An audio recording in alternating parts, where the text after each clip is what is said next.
অবশেষে দীর্ঘদিন পরে ব্রাজিল ফিরল, শুধু ফিরল না, গত বিশ্বকাপে সেই হারের প্রতিশোধ নিয়ে ফিরল, তাও আবার ৩-১ গোলের ব্যবধানে। এমন ব্রাজিলকে দেখতেই তো সমর্থকদের অপেক্ষা।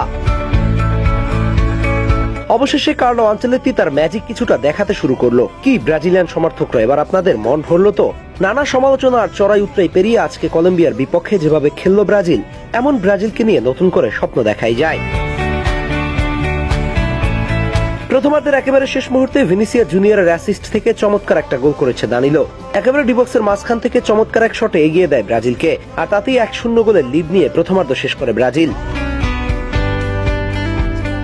দ্বিতীয়ার্ধে আক্রমণ পাল্টা আক্রমণ চালাতে থাকে দুদল। শেষ পর্যন্ত ৮৪ মিনিটের সময় গোল করে ম্যাচে ফিরে ক্রোয়েশিয়া। আর সবাই ততক্ষণে ভেবে নিয়েছিল এদিনও পূর্বের মতোই ব্রাজিল আগে যা করতো তাই হতে যাচ্ছে, বড়জোর একটা ড্রয়ের মধ্যে দিয়ে শেষ হতে যাচ্ছে আজকের খেলা।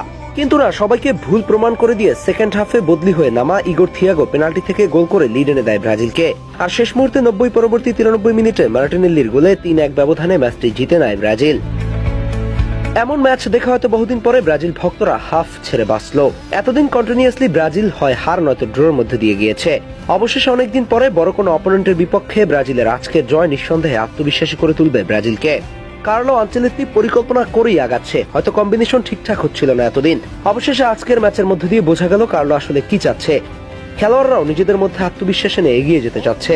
এই জয়ের সবচেয়ে বড় দিকটা ছিল দলের মানসিকতা। একটা সময় যেখানে ম্যাচ হাতছাড়া হওয়ার শঙ্কা তৈরি হয়েছিল, ঠিক সেখান থেকেই ঘুরে দাঁড়ানোর চরিত্র দেখিয়েছে ব্রাজিল। আগে যেখানে চাপের মুখে ভেঙে পড়ার প্রবণতা ছিল, সেখানে আজকে ব্রাজিল ছিল অনেক বেশি পরিণত, অনেক বেশি ধৈর্যশীল।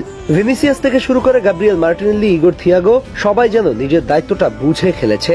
আর এখানেই কোচ কার্লোর ছোঁয়া স্পষ্ট। তিনি শুধু দল সাজাচ্ছেন না, একটা নতুন মানসিকতা তৈরি করেছেন। যদি এই ধারাটা ধরে রাখতে পারে, তাহলে বড় মঞ্চে আরো ভয়ঙ্কর এক ব্রাজিলকে দেখাটা মোটেও অসম্ভব না। কি মনে হয়, ব্রাজিল এটা ধরে রাখতে পারবে তো বিশ্বমঞ্চে?